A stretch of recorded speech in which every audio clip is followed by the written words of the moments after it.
네, 앞서 2부에서 이준석 국민의힘 대표 연결해서 선거운동에 임하는 국민의힘의 입장 들어봤는데요. 이번에는 민주당 이야기 좀 들어보도록 하겠습니다.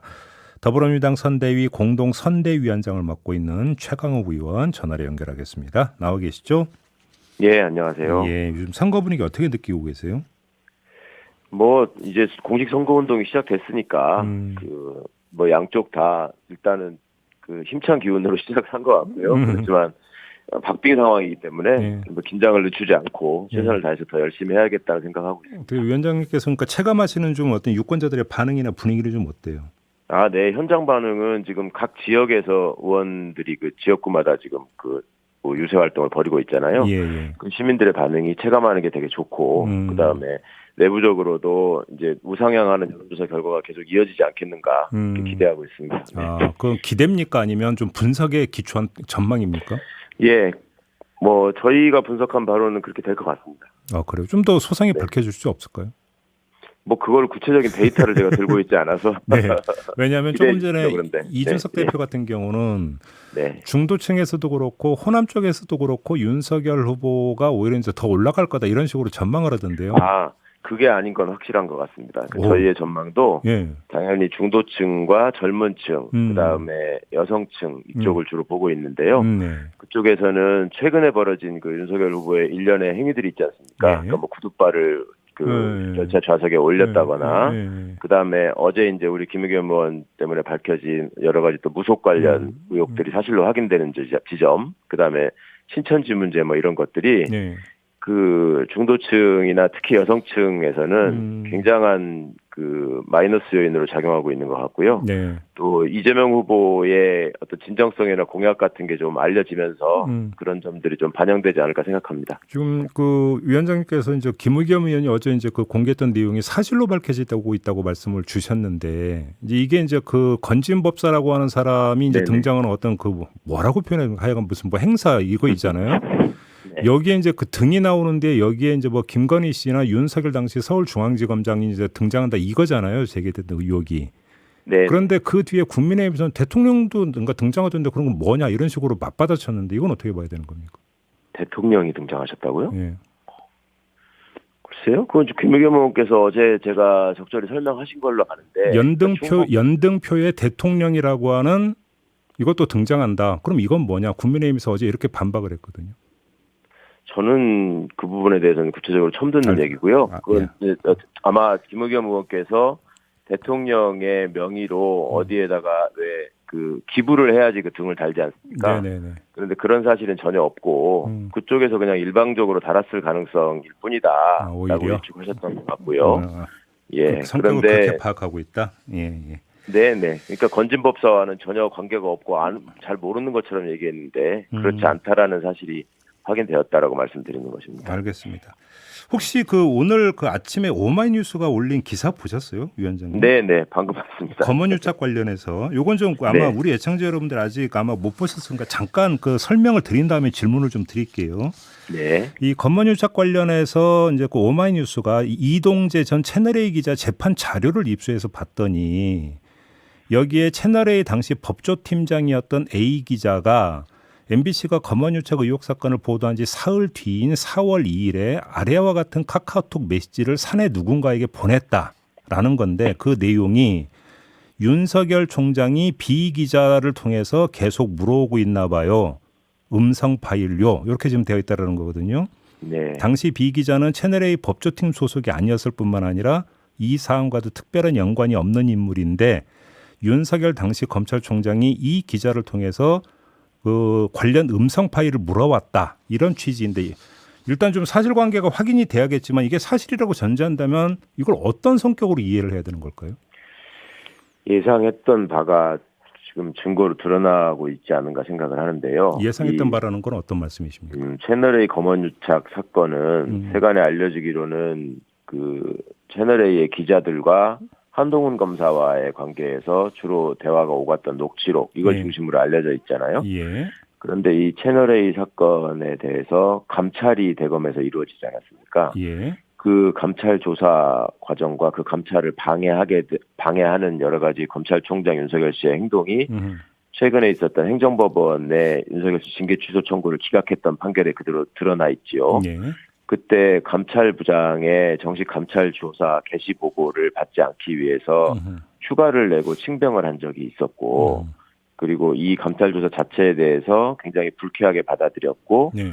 또 다른 한쪽에서는 한동훈 검사의 휴대전화가 압수됐다고 하니까 너무나 놀라서 망연자실한 표정을 지었다라는 당시 대검 부장들의 복수의 증언도 있었습니다. 예. 그러니까 이 사건이 단순히 한 명의 검사장과 뭐 몇 명의 기자 사이에 벌어진 그냥 그 일탈 정도가 아니라 총장도 이 사건에 대해서 매우 깊이 알고 있고 관여하고 관심을 갖고 있었던 게 아닌가라는 의혹을 갖게 충분한 상황이었거든요. 그런데 이번에 본인이 직접 당시에 크게 이슈가 됐던 것이 이제 그 제보자에게 들려줬다는 한동훈 음성 파일 아니겠습니까? 그 존재 여부를 확인하는 것을 다른 본인이 뭐 친분이 있는 기자니까 물었었겠죠. 기자를 통해서 계속 물어왔다라고 하는 건 윤석열 씨가 이 사건과 결코 무관할 수 없고 왜 그토록 감찰을 방해하기 위해서 애썼는지를 또다시 입증하는 사례다 생각합니다. 그냥 소박하게 혹시 이렇게 이해할 여지는 없습니까? 그래서 윤석열 당시 그 검찰총장과 한동훈 검사장의 관계에는 뭐 세상이 다 알려진 사실 정도로 막역하다고 하니까. 네. 그리고 이제 그런 한동훈 검사장 이름이 이제 보도에 오르락 내리락 하니까 어떻게 된 건지 알고 싶어서 궁금해서 그러니까 별도로 알아봤을 이렇게 해석할 여지는 없는 겁니까? 검찰총장에 위치해 있는 사람이 그거를 본인이 그렇게 기자한테 사정해서 알아보지 않아도 알 수 있는 길은 얼마든지 있고요. 그리고 공식적인 조사가 진행되는 과정에서는 어떤 검사의 일탈이 있다면 그건 당연히 감찰 조사로 규명을 해야 될 문제지. 네네. 그거를 총장이 일일이 전화를 돌려가지고 알아본다는 거는 개인적인 이해관계가 있다고 볼 수밖에 없는 거죠. 그러면 그 개인적 이해관계라고 하는 게 이제 그러니까 지금 음성 파일을 알아봤다라는 거잖아요. 카톡 내용을 보면 음성 그렇죠. 파일에 어떤 내용이 있었는지가 궁금했다 이렇게 지금 추정을 해야 되는 겁니까? 두 가지겠죠. 음성 파일에 구체적으로 어떤 내용이 담겨 있을까? 그다음에 그것을 채널A가 확인하고 보관하고 있을까? 왜냐하면 이분은 수사를 하던 분이기 때문에 이게 증거가 될 수 있잖아요. 그리고 당시에 한동훈 검사와 김건희 씨의 그 수십 차례 통화 기록, 수백여 회의 메시지 이런 것들이 집중됐던 때도 그 시기거든요. 그리고 이것을 이어서 이제 그 고발 사주 사건에 등장하는 그 고발장이 작성돼서 국민의힘에 넘겨진 시기하고도 또 일치하고요.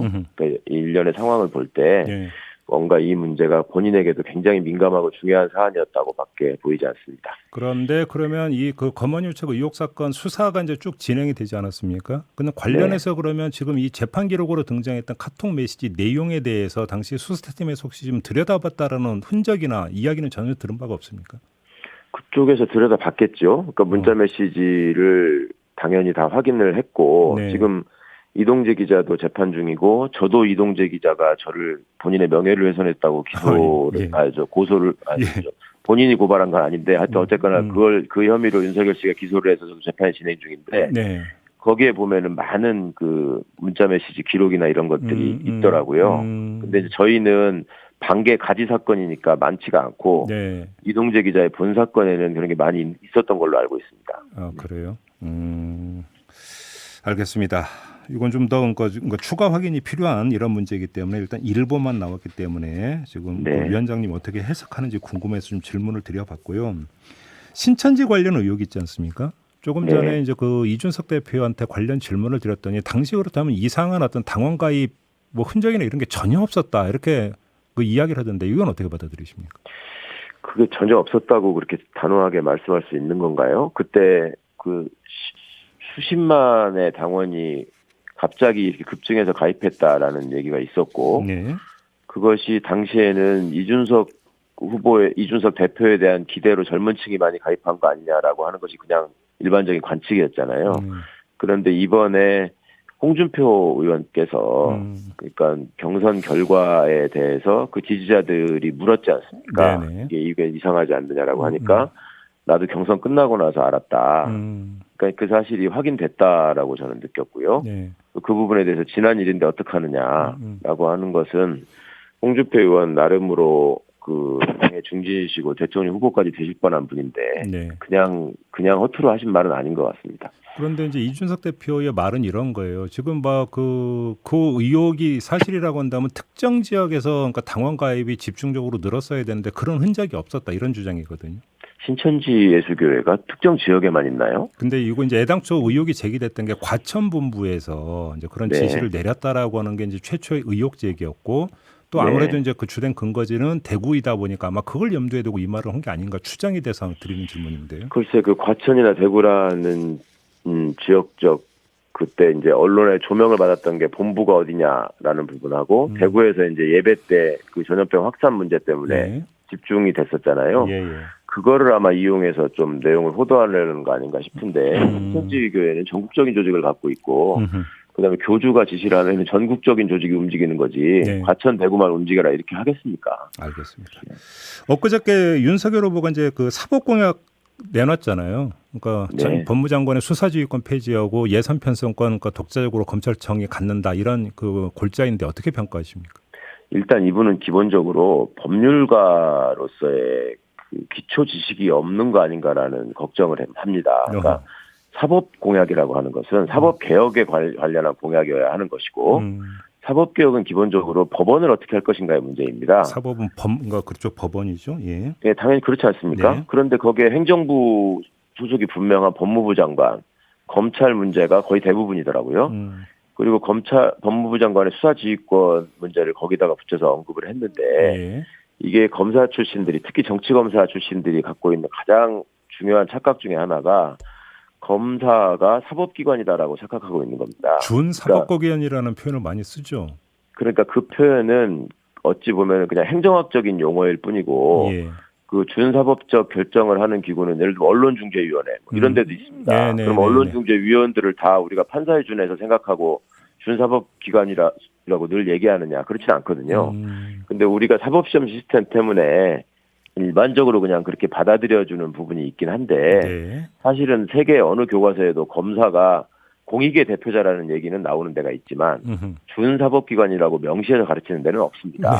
그런데 그렇게 강조하는 이유는 이제 검사가 독자적인 어떤 판단을 할 수 있는 기관이다. 그리고 그만큼의 독립성을 존중받아야 한다라는 의미인데요. 예. 그것은 공정성과 정치적 중립성 때문에 제기되고 있는 것이지 일체의 지위를 배제하고 검찰 마음대로 해라 이런 뜻은 아니거든요. 예. 그렇게 된다면 헌법이 규정하고 있는 민주적 정당성의 원리를 근본적으로 어기는 거라서 이 법치주의하고도 문제가 생기는 것입니다. 예. 그런데 그런 민주적 통제 자체를 지금 없애겠다는 거기 때문에 이거는 헌정사상 지금 처음 있는 공약을 내세우는 거거든요. 아, 처음인가요? 처음입니다. 이게 처음에 재헌 헌법 이후에 만들어진 검찰청 쪽 법부터 검사의 막강한 권한이 이제 규정되기 시작했는데 예. 그것이 잘 아시는 것처럼 당시 친일 경찰의 폐해에 대한 어떤 반성에서 비롯된 거잖아요. 그리고 한시적으로만 두기로 했던 것인데 지금 여태까지 이어지고 말았습니다. 권력이 편리하게 이용했기 때문에.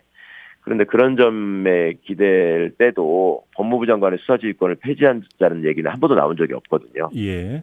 알겠습니다. 그 의원님께서도 이제 그 제기를 했던데 윤석열 후보의 이제 부동시로 인한 병역 면제 판정이 있잖아요. 관련 의혹을 제기를 했었는데 좀 제가 그러니까 한번 좀 이렇게 질문을 드려볼게요. 윤석열 후보 쪽에서 이건 인사청문회 과정에서 다 검증된 거다라는 이야기도 했기 때문에 드리는 질문인데 청와대에서 그러니까 그 인사 검증을 하잖아요. 그때 그 의원님께서는 청와대에 계셨고 공직기강 비서관으로.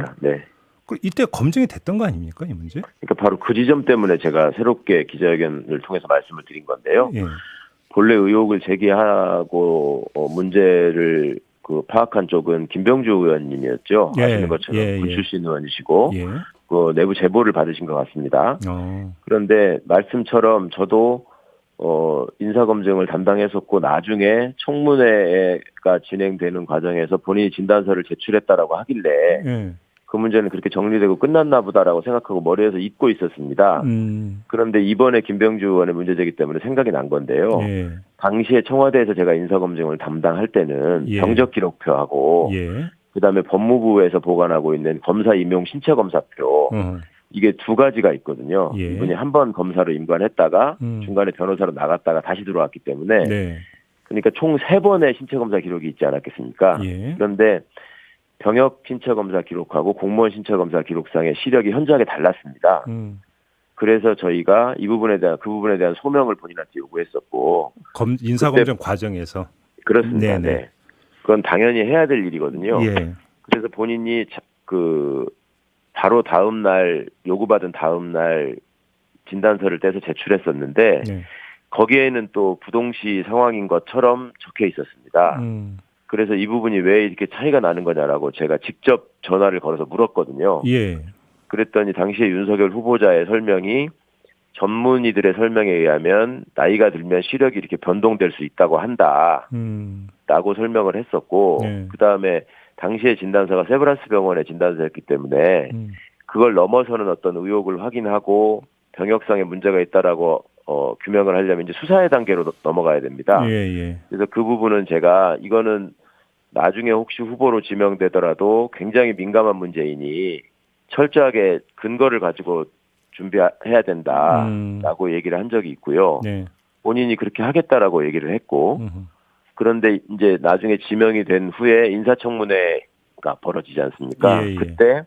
그때 오신환 의원의 지적에 의해서 그때도 오신환 의원도 검사 임용 신체 검사표를 내고 학교 다닐 때 생활기록부를 내라. 그러면 확실하지 않겠냐라고 얘기했는데 그건 끝내 내지 않았고요. 네. 그 다음 날 분당 서울대병원에 진단서를 제출했는데 집에서 멀리 떨어져 있는 곳이거든요. 네네. 그런데 요번에 나온 걸 보니까 그때 그게 교정 시력을 잰 거였고 그 다음에 저희한테 청와대에 제출했던 세브란스 병원의 진단서를 발급한 의사분이 초등학교 때부터 절친 삼총사라고 알려진 분 중에 한 분이었다. 아, 예. 그래서 그렇다면 이것은 공신력의 신빙성의 의혹을 가질 수밖에 없고 또 제가 개인적으로 과거에 군검찰에 있으면서 병역 비리 수사에 관여해 본 적이 있지 않습니까? 한 20년 전 일이지만 네네.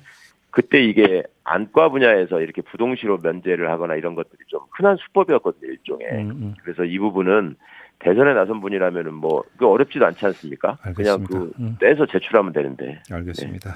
이것도 이제 나중에 또 국민의 입장을 좀 다시 한번 좀 들어봐야 될 것 같고요. 마무리를 짧게 김혜경 씨 비공개 선거운동 그 지원 오늘부터인가 재개되는 게 맞습니까? 저 아직 그거는 정확히 못 들었습니다. 그래요? 지금 회의가 지금 진행 중인데 못 들어가고 있어요. 알겠습니다. 네, 이렇게 마무리할게요. 고맙습니다, 위원장님. 네, 감사합니다. 네, 더불어민주당 공동선대위원장을 맡고 있는 최강욱 의원이었습니다.